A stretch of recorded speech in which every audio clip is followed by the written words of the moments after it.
Hello बच्चों, कैसे हो? Okay, so biology, cell the basic structural functional unit of life. अब तक हमने प्रोकैरियोटिक स्ट्रक्चर के बारे में पढ़ रहे थे। ठीक है, हमने काफी सारा पढ़ा। कैसा लग रहा है? कैसा लग रहा है? क्या याद हो रहा है जैसे मैं पढ़ा रहा हूं? क्या मेरी बातें सुनकर और मेरे साथ पढ़ के आपको ये चैप्टर जितना मैं पढ़ा रहा हूं उतना याद होता जा रहा है? अगर याद होता जा रहा है तो प्लीज कमेंट करो, थोड़ा सब्सक्राइब करो, थोड़ा लाइक करो, ठीक है? क्योंकि बहुत ज्यादा इंपॉर्टेंट है, हमको भी थोड़ा इंस्पिरेशन मिलता है, मोटिवेशन मिलता है। So guys, if you are liking this video, अगर आपको मजा आ रहा है तो प्लीज कमेंट और सब्सक्राइब करो, अपने फ्रेंड्स को बताओ, ठीक है? इस छोटे से चैनल को थोड़ा बड़ा बनाते हैं ना यार, कम ऑन।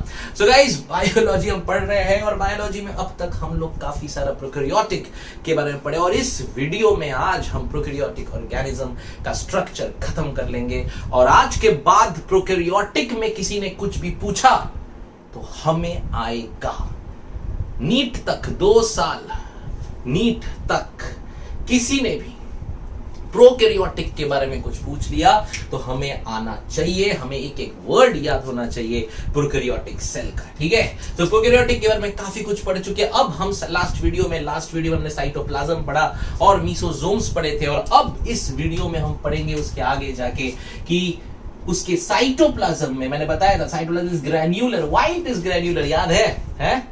याद है ना? क्यों? क्योंकि उसके पास क्या था? छोटे राइबोसोम्स। यस, तो let's study a little about ribosomes.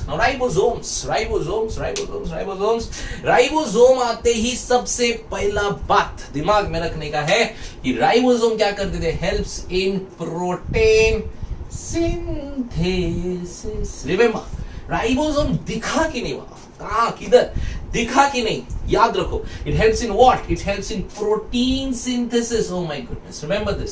So prokaryotic cell में प्रोटीन कौन बनाता है? राइबोसोम। लेकिन प्रोकैरियोटिक का राइबोसोम कैसा होता है? राइबोसोम में हमेशा याद रखो, there is a smaller sub unit and there is a larger sub unit. Always structure उसका ऐसा है, there is a smaller sub unit and larger sub unit. Smaller वाला जो है in ribosome it is 30S and ये होता है 50S। S क्या है? ये S क्या है? S क्या है? S उसको मेजर करने का यूनिट है, इसको बोलते हैं स्वेडबर्ग यूनिट। देखो ये 30S क्यों है, क्या होता है? इसको सेडिमेंटेशन कोएफिशिएंट भी कहते हैं। क्या करते हैं? सेंट्रीफ्यूज का मशीन देखा, वहां पे ना जोर से घुमा डालते, जुप जुप जुप जुप जुप जुप, और उसमें फिर हम देखते हैं कि 30S पे छोटे वाले सब यूनिट्स का मेजरमेंट किया जाता है एंड बड़े वाले सब यूनिट प्रोकैरियोट पे 50S के पाए जाते हैं। तो 30S के छोटे वाले, 50S के बड़े वाले, पर ये दोनों मिला के हम कभी भी इसको 80S नहीं बोलते हैं क्योंकि जब ये दोनों मिला के हमने सेंट्रीफ्यूज किया, सेडिमेंटेशन कोएफिशिएंट निकाला तो हमको मिला इट इज 70S। ठीक है, so remember ribosomes of prokaryotes, ये हम पढ़ाई कर रहे हैं आज किसकी? प्रोकैरियोटिक सेल की। तो राइबोसोम्स ऑफ प्रोकैरियोट्स जो होते हैं, they have two subunits, smaller subunit and larger subunit. The smaller is 30S and the larger is 50S and the total is 70S. Remember ribosome. अच्छा, ये राइबोसोम करते हैं क्या? देखो बहुत मजेदार काम है। ये जो राइबोसोम होता है तुम्हारे आरएनए के अंदर एक आरएनए होता है, इट्स कॉल्ड mRNA। ठीक है, हम पढ़ेंगे डिटेल में, बढ़िया चैप्टर पढ़ेंगे हम जब बताएंगे कैसे प्रोटीन बनता है, सारी चीजें। तो राइट नाउ अंडरस्टैंड कि आरएनए क्या होता है। आरएनए में mRNA एक चीज होती है। इस mRNA के ऊपर ना, इस mRNA के ऊपर ये जो राइबोसोम्स है ये इस तरह से बैठे जाते हैं। ठीक है, ये इस तरह से बैठे जाते हैं। इन प्रोकैरियोट्स की खासियत है, in prokaryotes many ribosome they come together, they join together and when many ribosome they join together now it is called as polysome. Okay, so when many ribosomes they come together, they join together, they polymerize to form polysome। इसका मतलब polysome करता क्या है? यहाँ पे क्या होता है? देखो छोटा मोटा चीज है, ये mRNA, ये है पॉलीसोम और यहाँ पे प्रोटीन बनता है बिकॉज mRNA के ऊपर कोड्स रहते हैं। आप ये डिटेल में पढ़ोगे, अभी मैं बस थोड़ा सा बता के दे रहा हूँ। ये कोड रहता है और ये कोड क्या करता है? ये कोड से इस तरह से, ये कोड से अमाइनो एसिड्स बनते हैं। ठीक है, और ये जो अमाइनो एसिड्स हैं ये ज्वाइन होके क्या बनाते हैं? प्रोटीन। ठीक है, ये मैंने बहुत ही सुपरफिशियली बताया, आप लोग को पढ़ोगे आप जब इस प्रोसेस का नाम है ट्रांसलेशन, बहुत इंटरेस्टिंग चीज है, मजा आ जाएगा। ठीक है, फिलहाल बस इतना याद रखो, in prokaryotes ribosomes they all come together and they call polysome. Polysome होने से फायदा क्या है? पॉलीजोम होने से फायदा ये है कि हमें कंटिन्यूअस प्रोटीन्स बनते जाएंगे। ठीक है, अब एक राइबोसोम अगर है, ठीक है, अगर एक राइबोसोम है तो एक राइबोसोम आरएनए पे बैठेगा, ठीक है, वहां से एक प्रोटीन बना रहा है। लेकिन पॉलीजोम है तो मतलब एक जैसे प्रोटीन बहुत सारे एक साथ बन जाएंगे। ठीक है, हमें अगर बहुत ज्यादा प्रोटीन की क्वांटिटी की चाहिए तो हम पॉलीजोम्स का यूज करते हैं। सो याद रखो, in prokaryotes ribosomes are present mostly as polysomes. इसकी वजह से क्या होता है कि बहुत सारा प्रोटीन कंटिन्यूअसली बनता है और प्रोकैरियोट्स यूज कर सकते हैं। करेक्ट? ठीक है, ओके, सो रिमेंबर राइबोसोम्स के बारे में, and one point is ribosome is this 30 50 70s। ये बहुत इंपॉर्टेंट है, याद रखना। In prokaryote ribosomes are 70 Svedberg, and हमने एक चीज और पढ़ी कि they are present only in the form of polysomes. ठीक है, और कैसे वो आरएनए पे बैठ के प्रोटीन बनाता है आपको याद रखना है। और पॉलीजोम्स है तो क्या होगा? हाँ, बहुत सारा प्रोटीन फटाफट फटाफट बनता जाएगा, या एक ही प्रोटीन का बहुत सारा एक साथ हम बना सकते हैं। That's called polysomes. ठीक है, so guys this is ribosome. Ribosome के अलावा और क्या था प्रोकैरियोट्स के साइटोप्लाज्म में? याद आ रहा है? राइबोसोम के अलावा एक चीज और थी, हम उसे कहते हैं इंक्लूजन बॉडीज। ठीक है, so inclusion bodies, what is inclusion bodies? ये जो इंक्लूजन बॉडीज होते हैं जो कि साइटोप्लाज्म में पाए जाते हैं, they are dead, they are non living. Dead सुनने में अच्छा लगता, दे आर नॉन लिविंग, मरे हुए, गंदे मरे हुए, they are dead, non living, they are free, they are free, they are dead, they are non living, they are free, and definitely ये जो है ये कैसे होते हैं? they free in the cytoplasm, look cytoplasm, they move free in the cytoplasm, and the most important function they have, they act as storage bodies। तो जो कुछ भी खाना पीना होता है प्रोकैरियोट का, उसको स्टोर करने वाला कौन होता है? इंक्लूजन बॉडीज, जो कि मरे हुए होते हैं और वो ऐसे ही फ्रीली साइटोप्लाज्म में घूमते रहते हैं, राइट? तो ये जो होते हैं स्टोरेज बॉडीज, ये क्या स्टोर करते हैं? पहला याद रखो, साइनोफाइशियन स्टार्च। स्टार्च को स्टोर करते हैं in the form of cyanophycean granules. तो cyanophycean starch, then they have phosphate granules. Okay, so Cyanofician starch, then they have phosphate granules, and then they have glycogen granules.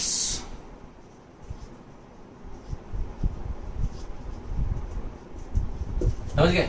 So याद रखो, inclusion bodies क्या होते हैं? Cytoplasm में पाए जाते हैं। They are non living, dead, and they are freely moving in the cytoplasm. They are basically used for storage, right? अभी स्टोरेज में क्या है? तो स्टोरेज में they are storing what? Cyanophycean granules, जिसमें स्टार्च स्टोर हो रहा है उनके लिए। Then they have phosphate granules, then they have glycogen granules. ठीक है, सो ये है इंक्लूजन बॉडीज। ज्यादा कुछ नहीं है, पर इसमें एक पॉइंट जो बहुत ज्यादा इंपॉर्टेंट है, आपको याद भी रखना है, गैस वैक्यूल्स। ठीक है, इंक्लूजन बॉडीज में ही आता है। गैस वैक्यूल्स जो होते हैं, they are only presenting. Gas vacuole मतलब बताओ, एक वैक्यूल होगा जिसके अंदर गैस होगा। It can be oxygen, carbon dioxide, जो भी है। The gas vacuoles which contains gas, they are present in green, और ग्रीन उसके साथ साथ कहां रहते? Green, then purple and cyanobacteria. समझ गए? ठीक है, तो बस ये पॉइंट थोड़ा याद रखना कि काफी बार पूछा गया है नीट में। जस्ट रिमेंबर दिस पॉइंट कि gas vacuoles are present in green, purple and cyanobacteria. ठीक है, सो गैस वैक्यूल्स कहां प्रेजेंट होते हैं? Green, purple and cyanobacteria. बाकी इंक्लूजन बॉडीज क्या होती है? They are non living, they are dead, they are free to move, they are storage bodies, they are storing what? Cyanophycean starch, okay, and phosphate granules and glycogen granules. ठीक है, and उसमें से याद रखो gas vacuoles which are present in green, purple and cyanobacteria. ठीक है, so this is inclusion bodies. Okay, so remember, हमने cytoplasm, हमने सबसे पहले सेल एनवेलप पढ़ा, ग्लाइकोकैलिक्स पढ़ा, सेल वॉल पढ़ा, सेल मेम्ब्रेन पढ़ा, सेल मेम्ब्रेन के अंदर गए, हमने साइटोप्लाज्म देखा, हमने साइटोप्लाज्म के अंदर हमने राइबोसोम पढ़ा, हमने सेल इंक्लूजन्स के बारे में पढ़ा, और फिर हम लोग ने पढ़ा क्या, हमने पढ़ा कि देयर आर मीसोसोम्स, ये जो मीसोसोम्स होते हैं they are in growths of the membrane, हमने वो पढ़ा। ओके, तो अंदर से हमने सब कुछ पढ़ लिया। अब बारी आती बाहर से। बाहर से तो अगर बाहर से हम ये स्ट्रक्चर को देखें तो बैक्टीरिया जो होता है इट इज मोटाइल और non motile. Now what is motility? What is motility? Motility एकदम मूव करना, देखा है ना? तो बैक्टीरिया मूव करता है या नहीं, अब ये पता लगाना पड़ेगा। तो भैया हाँ, बैक्टीरिया दोनों टाइप के होते हैं। Some bacteria they are motile but some are non motile, ठीक है? Some are motile but some are non motile. अगर हम बात करें किन की, हम बात करें मोटाइल बैक्टीरिया की, तो ये जो मोटाइल बैक्टीरिया होते हैं उनके पास होता है एक long filament like structure called as, बताओ कम ऑन, किसको आता है? Yes, it is called as, very good, flagella.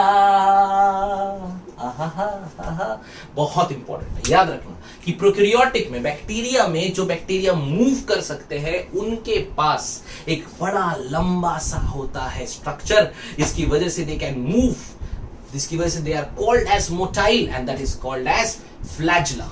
Remember, so flagella कहां होता है और किधर होता है और कैसा होता है, आप देखते हैं। सो रिमेंबर, ये देखो, ये अगर मेरा प्लाज्मा मेम्ब्रेन है, ठीक है, प्लाज्मा मेम्ब्रेन है ये मेरा, है ना? तो this is my plasma membrane, ये ऐसा था, तो ये मैं तो आधा बना देता हूं, ठीक है? और प्लाज्मा मेम्ब्रेन के ऊपर क्या था? Remember, cell wall. सो ये अपना सेल वॉल बना दिए, ठीक है? So we have plasma membrane and we have cell wall.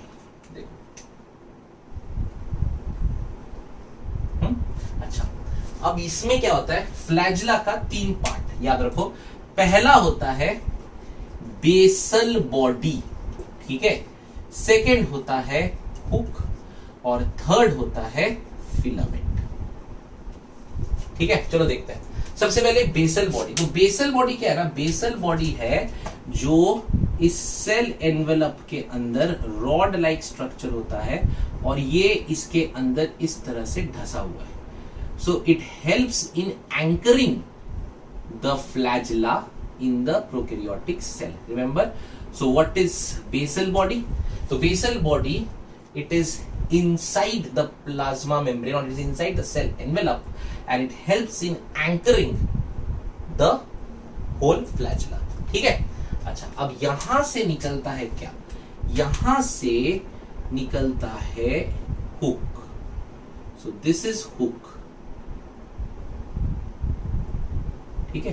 सो यहां से निकला hook. Now this hook is curved, ठीक है, and thick.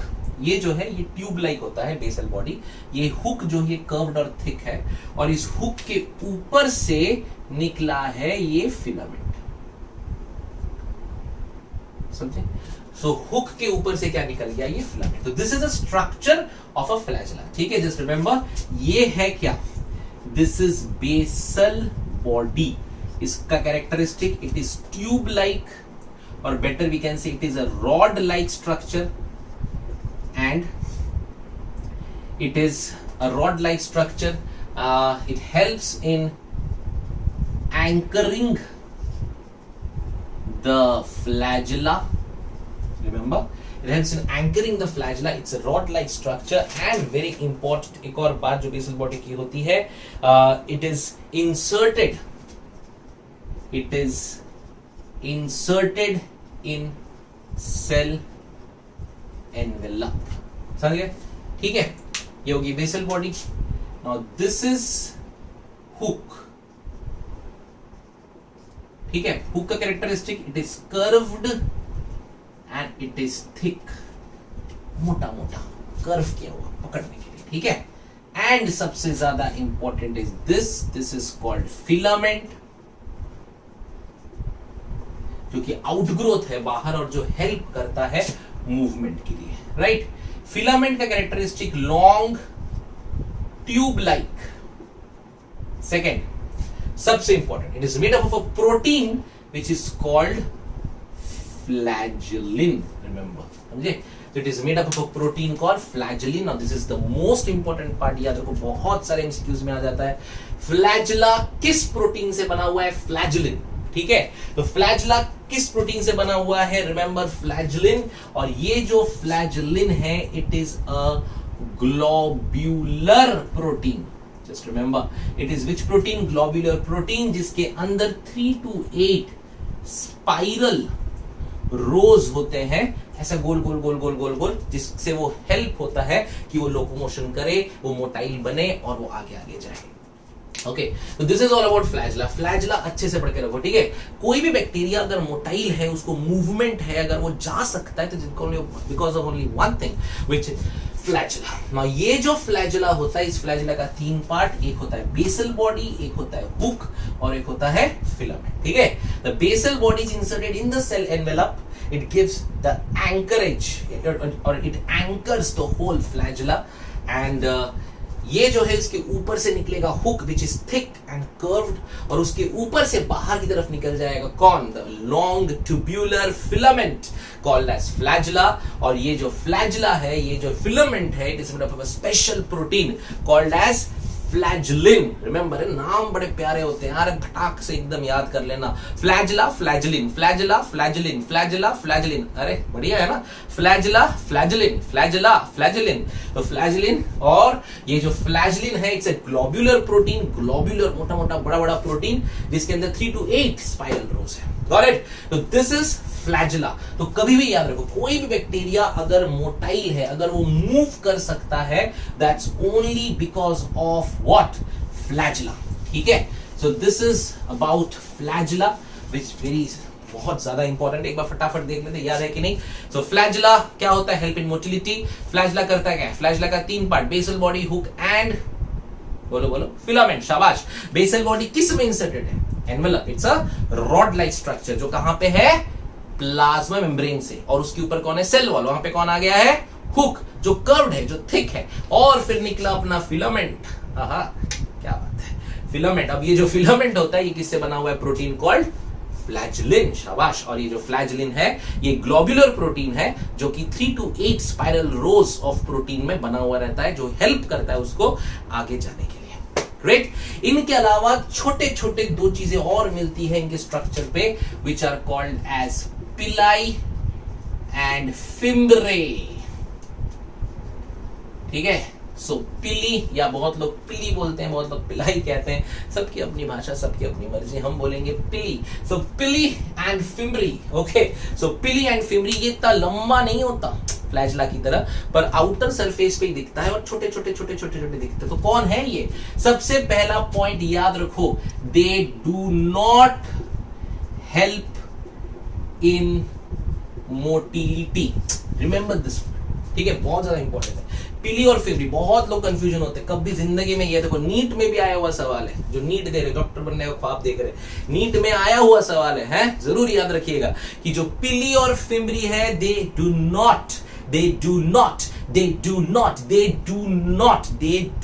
Not help in locomotion. Locomotion में सिर्फ एक चीज हेल्प करेगी, वो है फ्लैजिला, जो कि किससे बना हुआ है? Flagellin. 3 to 8 spiral rows and globular protein. अरे मजा आ जाता है। ठीक है, आइए। सो पिली और फिम्ब्री किसी मोटिलिटी के लिए नहीं है, तो किसके लिए है? तो सबसे पहली बात हम देखेंगे किसके बारे में? पिली। पिली, तो पिली जो है, they are small tube like structures, जो कि सेल के बाहर से निकले हुए हैं। Small tube like structure, pili. Now ये कब आते हैं? दे डेवलप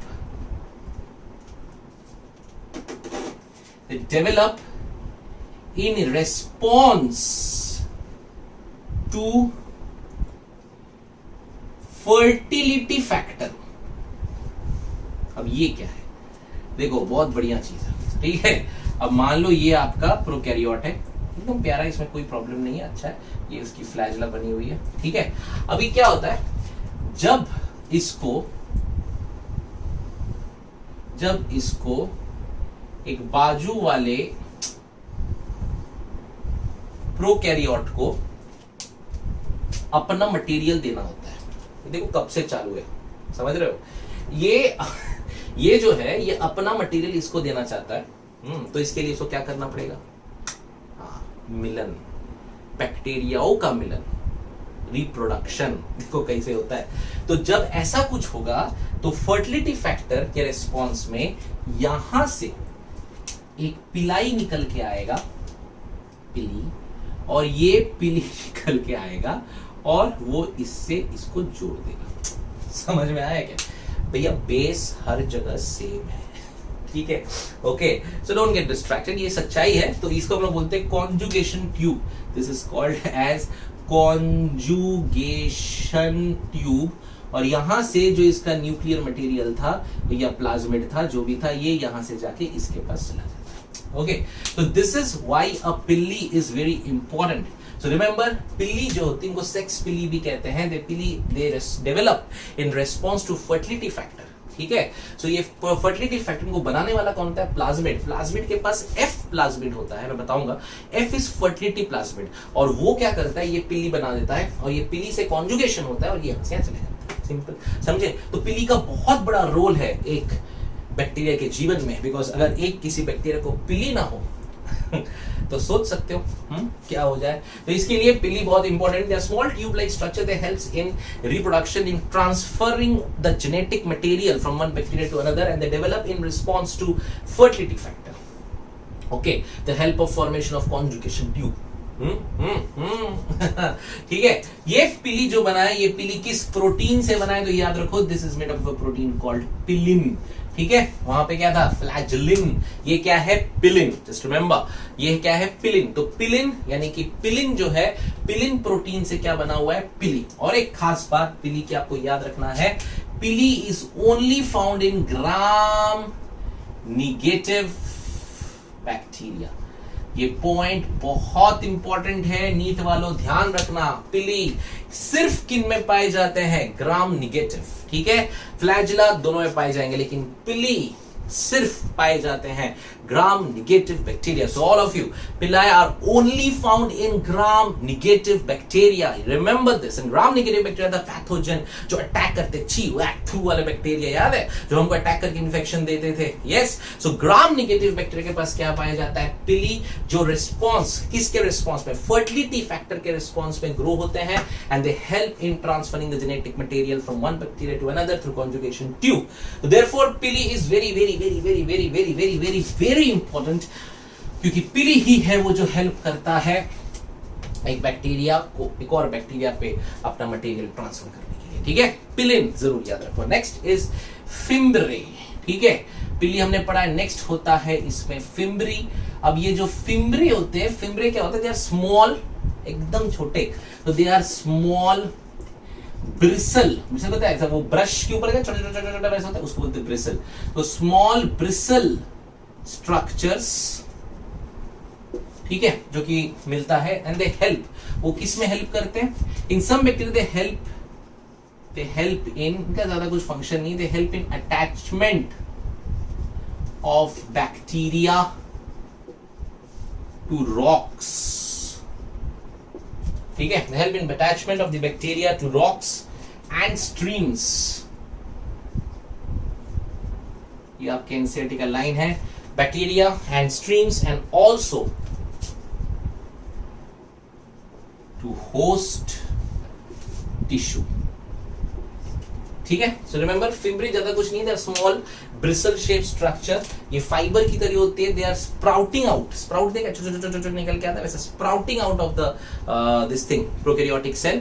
और ये जो होता है, दे हेल्प इन अटैचमेंट, जाके ना बैक्टीरिया को अटैच करा देते हैं रॉक पे, पानी पे, रिवर पे। ठीक है? म्यूचुअल क्लिंगिंग, एक दूसरे बैक्टीरिया को चिपक के रहने के लिए भी ये लोग यूज कर लेते हैं। ठीक है? So remember, streams and also to host tissues. तो fimbriae they are okay, they are not that important. Yes, they are important. ठीक है? and gram negative and gram positive. तो remember, फिम्ब्रे जो होता है वो ग्राम निगेटिव एंड ग्राम पॉजिटिव दोनों में प्रेजेंट होता है। समझे मैंने क्या किया? सो ग्राम निगेटिव ग्राम पॉजिटिव दोनों में प्रेजेंट होता है पिली, लेकिन याद रखो सिर्फ किसमें होता है? Gram negative. और fimbriae gram negative gram positive दोनों में। Okay? So this is the outer structure of prokaryotic cell. तो याद रखो, पहले फ्लैजेला, फिर पिली फिम्बरी। मोटिलिटी के लिए सिर्फ एक ही चीज यूज होगी, वो कौन होगा? That is only flagella. Made up of which protein? Flagellin. Hook नहीं, बेसल बॉडी, फिर हुक, फिर फिलामेंट। ठीक है, याद रखना। अच्छा, फिर हमने पढ़ा कौन सा पार्ट बताओ? पिली एंड फिम्बरी। पिली जो होती है, छोटे छोटे स्ट्रक्चर होते हैं, पर पिली जो होती है, पिली बहुत इंपॉर्टेंट है, बिकॉज पिली कब आता है?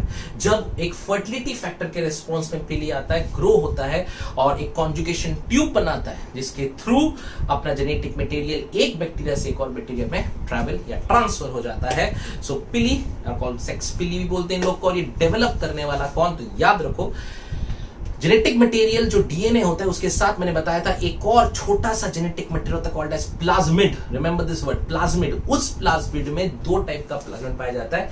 एक होता है what? F plasmid, the fertility plasmid, और वो प्लाज्मिड इन पिलाइज को बनाने में हेल्प करता है। एंड द लास्ट, याद रखो, पिली जो है ये पाया जाता है only in gram negative, only in, very good, gram negative. And fimbriae जो है, they are sprouting out of the cell, और स्मॉल ब्रिसल शेप स्ट्रक्चर होते हैं। And basically they helps in attachment of the bacteria to rocks, to streams, to rivers, to everywhere. समझे? So fimbriae हर जगह present है, लेकिन पिली सिर्फ और सिर्फ ग्राम नेगेटिव में। Okay, so that's it. So this is prokaryotic cell. कुछ बातें जो रह गई हैं। Number 1, the DNA, the nucleoid जो मैंने बोला था of prokaryotic cell is circular, और उसके अंदर थीटा शेप में रेप्लिकेशन होता है। ये पॉइंट आप याद रखिएगा।